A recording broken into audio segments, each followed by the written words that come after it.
I worked as a security guard at a large hotel in Las Vegas during my late 20s.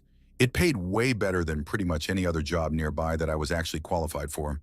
But the most annoying part about it was the scheduling and the staff at the time. The building was having trouble with a lack of staff to cover shifts. So my schedule would be mornings, evenings, or overnights, all randomly throughout the week. It made it really hard to even sleep sometimes. But again, I like the money anyways. I was working a late evening shift this night and was at the front desk talking to two of my coworkers. It was around 11 and my shift ended at 12, so we were just passing the time. In the middle of our conversation, the phone rang on the desk that I was leaning on. Checking the number, it was from one of the rooms in the hotel, so I picked it up and asked how I could help them. A man spoke, saying that there was something going on in one of the rooms down the hall and that he was really worried about it. I asked him what he meant, and he frantically responded, telling me to come up quick because he was getting really nervous. I checked the room number on the phone, then told him I would send security up as soon as possible. Of course, though I was just referring to myself when I put the phone down, I quickly explained the strange nature of the call to my coworkers, then headed to the elevators and went to the mid-level floor where the college room was located.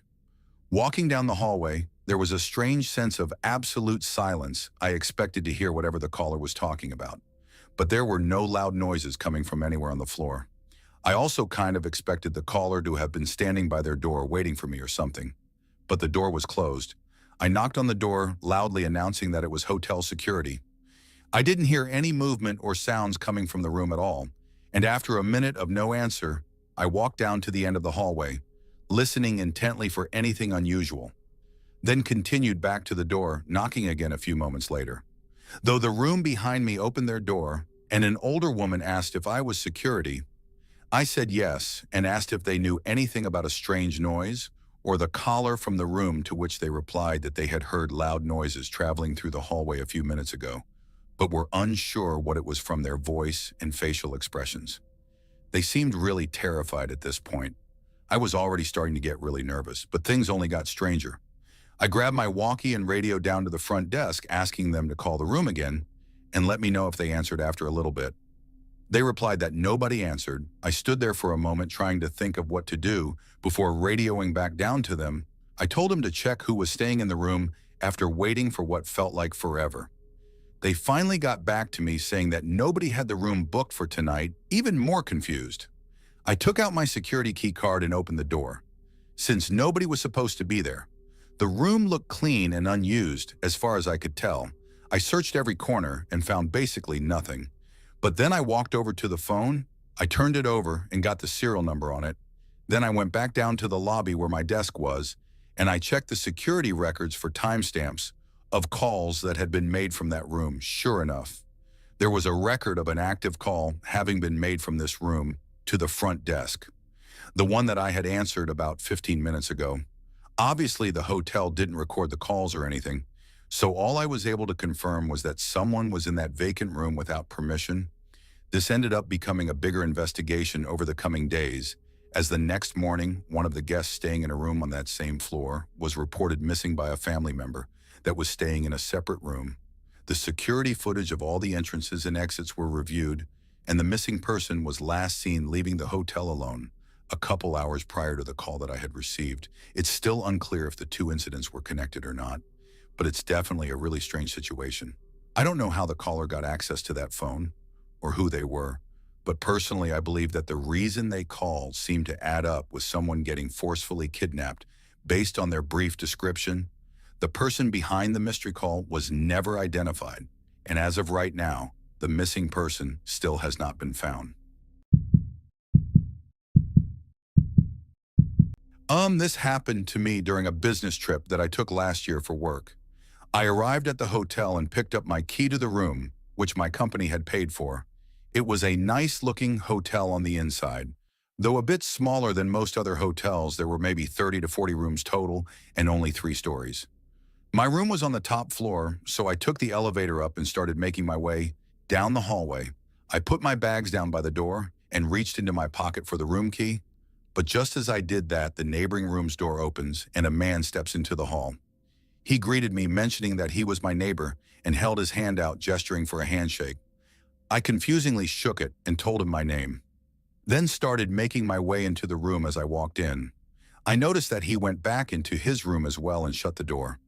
I thought it was strange that someone would come out of their temporary hotel room just to greet me as their temporary neighbor. But some people are just like that. I guess I unpacked my small suitcase and duffel bag, then laid on the bed and turned on the TV. It was pretty late already and I was tired from the flight, so I planned on going to bed early that night. I took a quick shower, then turned off all the lights. I laid there trying to sleep for almost 20 minutes before hearing the neighbor's door creak open, followed by seeing their shadow walk by my door. But they stopped just before they passed my room through the sliver of light under the door. I could see their shadow get closer for a second before backing away and continuing down the hall. This obviously creeped me out, so I got up and made sure that all the locks were secured on the door. Then went back to bed. The next day, I went to meet my coworkers at a company-owned building where we attended a presentation and had dinner. I didn't get back to the hotel until 10 p.m., and I was really exhausted. I tossed my work back on the bed and then got in the shower. I was in there for maybe 10 minutes, went through the water splashing. I heard the distinct beep sound of the electronic door lock unlocking. I knew it was too late for it to be the cleaning services, so my mind instantly jumped to the strange man staying in the room next to mine, but I didn't know how he could possibly have a key card that could unlock my door. Not knowing what to do, I stood there silently as I listened to the door slowly open and then close, followed by footsteps walking past the bathroom door, with the shower running. I knew that they had to know that I was in there, which terrified me even more. I tried to quietly step out of the shower as to not alarm them. Then I quietly put on a pair of pants that I had laying on the ground, making sure to lock it. I leaned my ear up against the bathroom door and listened. I could hear a faint noise sounding like someone was searching through one of my bags. Of course I wanted to confront them, but for all I knew they could have a gun or a knife in the moment. I really just felt helpless and frozen in fear. I had no idea what this guy could want from me, but soon the room went silent. While I didn't have my phone with me, I figured my best bet was to call for help. At the very least, it would hopefully get the guy to run away. I took a deep breath, then started banging on the bathroom door, yelling for help as loud as I could. I could hear the man's frantic footsteps run past the door and back into the hallway. I quickly got out and closed the front door, locking it shut, then ran to the nightstand to get my phone and dialed 911 with my shaky hands. Once they were on their way, I called the front desk to let them know as well, of course. By the time they got here, the man was already gone, but thankfully the police found him in his car a few hours later. I'm not sure if he even got any jail time for his actions, though, because they couldn't prove his motive to be harmful. I honestly think he was trying to kidnap me or something, though, as, I don't know, any other reason why he would go into the room when he knew that I was in there, but I guess we'll never know for sure what would have happened. My family would take yearly vacations to a different hotel and resort every summer. It would always be me, my wife, and my 2 little boys. For the most part, we would spend all of our time at the resort rather than going out and visiting other places.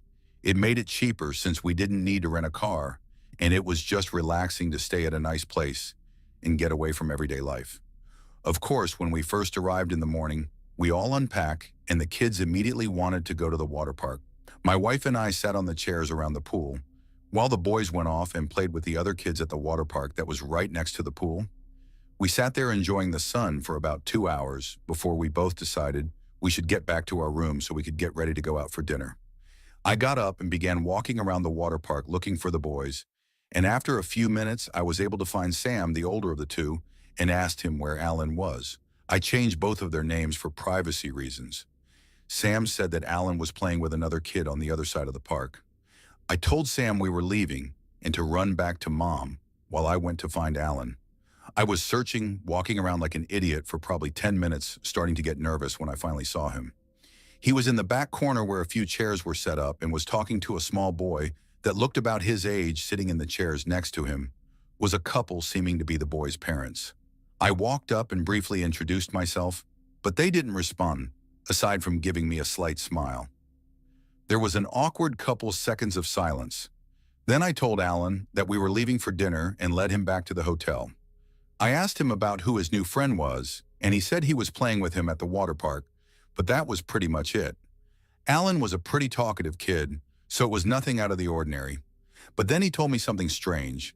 He said that the boy introduced him to his parents, who then invited him for dinner tonight. I found it really strange that someone would invite a young boy to dinner without even talking to the boy's parents. I told my wife as soon as we got up to the room, and she was also really worried about it. We ended up going somewhere quick for dinner and got back to the hotel around 5. The kids both seemed pretty exhausted, so we were ready to just relax for the rest of the night. We got in the elevator and made our way up to our floor, but as the elevator doors opened, Alan's new friend and his mother were standing there as if they were waiting for the elevator to go down as soon as we got out. The mother looked at me with a short smile and asked if Alan could join them for dinner tonight. I briefly looked at my wife, who seemed just as confused and concerned as I was. Then I looked back at the lady. We already had dinner tonight, but maybe we can work something out for tomorrow. Her smile faded as she turned and walked down the opposite hallway. I assumed to their room. I knew both me and my wife thought the same thing, that they were creepily waiting for us by the elevator, the whole time just to ask about dinner.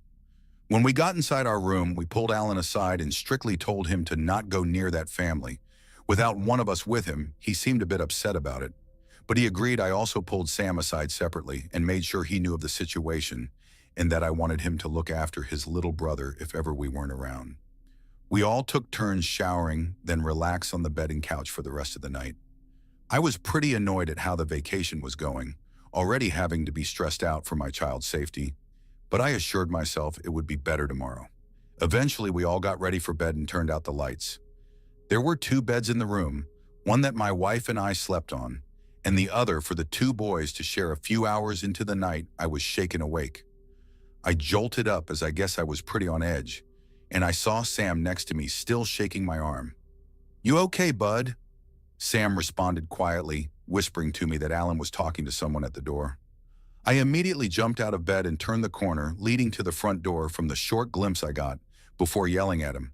I could tell he was in the process of figuring out how to unlock the door, and I could hear a faint voice on the other side. I sprinted towards him, screaming for him to back away from the door. Alan jumped back, frightened by the volume of my voice. I slammed against the door, hearing footsteps sprinting down the hall as I finished unlocking the door and swung it open. I know I should have just stayed in the room and called for help, but I was in such a rage that all I wanted was to confront the creep. And during the hallway, I saw a quick figure of a man turn the corner down the hall towards the elevators. I tried to catch up, but once I turned the corner, there was no sight of him. He wouldn't have had time to take the elevator, so I knew he was staying in a room on that floor. After looking around for a few minutes, I ran back to our room and met my wife, who was already awake due to the chaos of the situation. I told her to lock the door as I was going to go to the front desk to inform them of the incident. By the time I got down to the lobby, my adrenaline was starting to fade out, and I was trying to calm myself down so I could explain what happened. There was a young woman at the counter that I talked to, and I could tell she had never dealt with a situation like this. She called a security guard over to talk to me as well as her manager. After a few minutes of discussion, though it was pretty clear that they couldn't do much about it. They had no security cameras in the hallways, only on the entrances and exits. I didn't have any proof nor description of the man at the door or his relation to the parents who asked about dinner. Obviously, I assumed it was the father of the other boy. But even though I felt like I knew for sure the intention of the creepy parents, I couldn't really prove it. In short, the best they could do was give a refund for the remaining days, so we had to move to a different resort 30 minutes away.